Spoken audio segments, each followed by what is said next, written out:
Blue whale जो कि दुनिया का सबसे बड़ा लिविंग क्रिएचर है।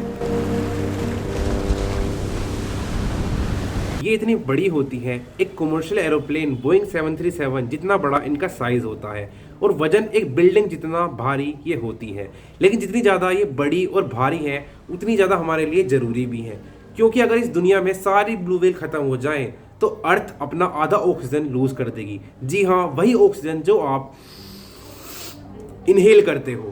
तो आज की इस वीडियो को देखने के बाद आपको ब्लू व्हेल का देखने का नज़रिया बिल्कुल बदल जाएगा और आपको ब्लू व्हेल के बारे में पता चल जाएगा क्यों हमारे लिए इतनी ज़्यादा ज़रूरी ये है।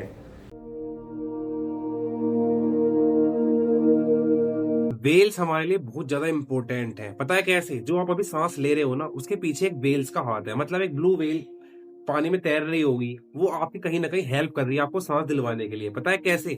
तो ब्लू व्हेल समुद्र में तैरती हैं, अंदर तक जाती हैं। वे खाती हैं छोटी छोटी क्रिल फिश। बड़े बड़े फिश भी खाते हैं, छोटी फिश भी खाती हैं। ठीक है, उन्हें खाकर उनका भरता है पेट। जब उनका पेट भर जाता है तो अपना वेस्ट रिलीज करती हैं, पूप करती हैं। मतलब जब पूप करती हैं, वो पूप जाता है ओशन की सरफेस पे और उनका जो पूप होता है वो रिच इन आयरन और उनके अंदर नाइट्रोजन होता है, बहुत सारे न्यूट्रिएंट्स होते हैं और ये चीजें हेल्प करते हैं एज अ फर्टिलाइजर। जी हाँ, उनका पूप एज अ फर्टिलाइजर वर्क करता है और ये सब चीजें मिलकर प्लैंकटन को ग्रो करते हैं। यहाँ से समझिए प्लैंकटन जो बहुत ही बड़ा चीज है ओशन के लिए। प्लैंकटन समझिए, प्लैंकटन क्या होता है? देखो, प्लैंकटन होते हैं छोटे छोटे लिविंग थिंग्स जो कि समुद्र के ऊपर तैरते हैं। ठीक है, ये बेसिकली दो तरह के होते हैं, एक तो प्लांट, एक एनिमल। प्लांट वाले क्या होते हैं? प्लांट वाले प्लैंकटन ग्रो होते हैं, वे लिविंग होते हैं। वे क्या करते हैं? सनलाइट का यूज करके ऑक्सीजन को क्रिएट करते हैं और कार्बन डाइऑक्साइड को एब्सॉर्ब करते हैं। एनिमल प्लैंकटन क्या करते हैं? एनिमल प्लैंकटन क्या करते हैं? प्लांट प्लैंकटन को खाते हैं। फिर प्लांट प्लैंकटन को खाने के बाद उनको छोटी वाली फिश खाती है। छोटी वाली फिश को खाने के बाद उनको बड़ी वाली फिश खाती है, मतलब ब्लू व्हेल खाती है।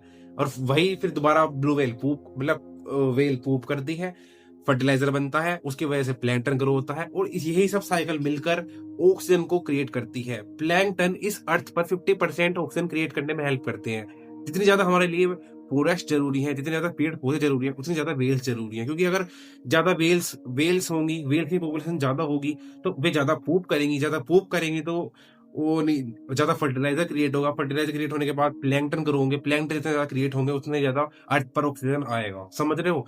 ये पूरा साइकिल चलता है। ये पूरा साइकिल चलता है ओशन के अंदर। प्लैंकटन एक तरह का बेस होता है ऑक्सीजन के लिए। समझ रहे हो? मतलब हर ओशन का जो मेन फूड सोर्स होता है वो प्लैंकटन से होता है। छोटे जीव प्लैंकटन खाते हैं, उन्हें खाने के बाद ये बड़े होते हैं। बड़ी मछली होने के बाद उन्हें बड़ी वाली मछली खाती है। तो पूरा फूड चेन एक प्लैंकटन पर डिपेंड होती है और प्लैंकटन हमारे सांस लेने में हेल्प करते हैं। तो इसीलिए कहीं ना कहीं हमारे सांस के पीछे, हमारे ऑक्सीजन के पीछे 50% ऑक्सीजन इस अर्थ का प्लैंकटन की वजह से आता है, जो कि होता है ब्लू व्हेल की वजह से। सोचिए, अगर प्लैंकटन नहीं होगा तो क्या होगा? अगर ओशन के अंदर नहीं होगा तो उस ओशन के अंदर एक भी मछली नहीं होगी। क्यों? क्योंकि छोटी मछलियां प्लैंकटन खाकर जिंदा रहती हैं। अगर छोटी मछलियां उसे खाने को ही नहीं मिलेगा तो वे बड़ी कैसे होंगी? अरे बड़ी नहीं होंगी तो बड़ी वाली मछलियां उसको कैसे खाएंगी? और प्लैंकटन नहीं होगा तो हमारा जो सांस लेने का वो है, जिससे हम सांस लेते हैं, उसमें हमें दिक्कत आई होगी। 50% ऑक्सीजन प्लैंकटन से आती है। मतलब प्लैंकटन ओशन के लिए बहुत ज्यादा जरूरी है। बिना प्लैंकटन के ओशन के अंदर कोई भी जिंदा नहीं रह सकता। छोटी चीज बड़े पे डिपेंड, बड़ी चीज छोटी पे डिपेंड होती है। वेल्स जो कि इस अर्थ पर बहुत सालों पहले से रह रही हैं। वेल्स के जो एंसेस्टर्स थे, मतलब जो अर्ली वेल्स थी, वे मैमल्स थी। वे 4 पैरों पर धरती पर चलने वाले एक जीव थे। वे पानी के किनारे पर रहते थे, लेकिन टाइम के साथ साथ वेल्स इवोल्व हुई, पानी के अंदर गई, उनका साइज भी बढ़ गया। वेल्स वो जीव है जिन्होंने आइस एज तक झेल ली। आइस एज के टाइम पर भी सरवाइव कर गई। बड़े बड़े एस्टेरॉइड धरती पर टकराए फिर भी सरवाइव कर गई। क्लाइमेट चेंज भी सरवाइव कर गई। लेकिन आज के टाइम पर वेल्स खतरे में है। क्यों? सिर्फ हम ह्यूमंस की वजह से।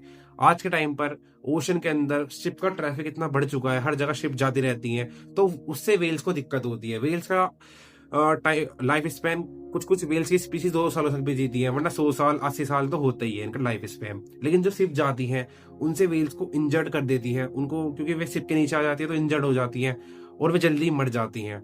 और नॉइस पोल्यूशन, जो शिप जाती है उनसे नॉइस पोल्यूशन इतना ज्यादा होता है, रडार सिस्टम इतना काम करता है, जो कि जो वेल्स जो सो अपना साउंड रिलीज करती हैं दूसरे वेल्स से कम्युनिकेट करने के लिए।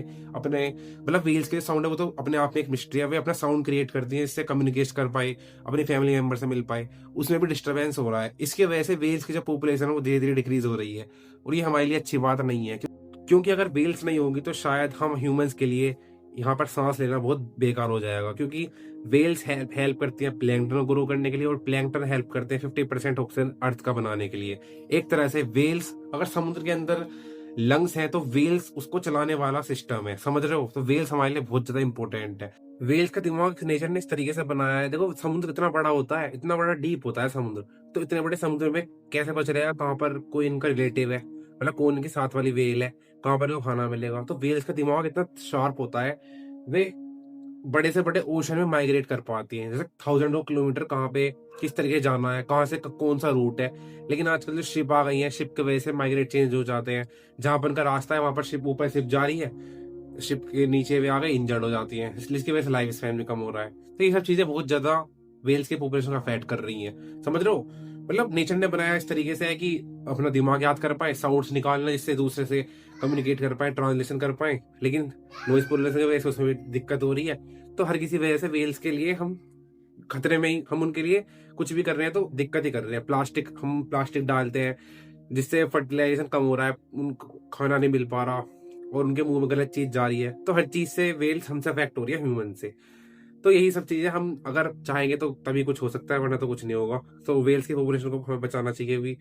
At the end of the day जो आप ऑक्सीजन ले रहे हो वो प्लैंकटन से आ रहा है, और प्लैंकटन ग्रो करती है वेल्स का पूप से, और वेल्स का पूप फर्टिलाइजर का काम करता है, इसकी वजह से आप सांस ले पाते हो, समझ रहे हो ना? तो आज की वीडियो में इतना ही था। आपको वीडियो कैसे लगी कमेंट सेक्शन में जरूर बता देना। वीडियो अच्छी लगी तो लाइक कर देना, बता देना वेल्स के बारे में जानकर आपको कैसा लगा। आपको अच्छी लगे तो दूसरों को भी जनवा देना, शेयर कर देना, ठीक है? तो मिलते हैं नेक्स्ट वीडियो में, तब तक के लिए good bye, take care, love you all.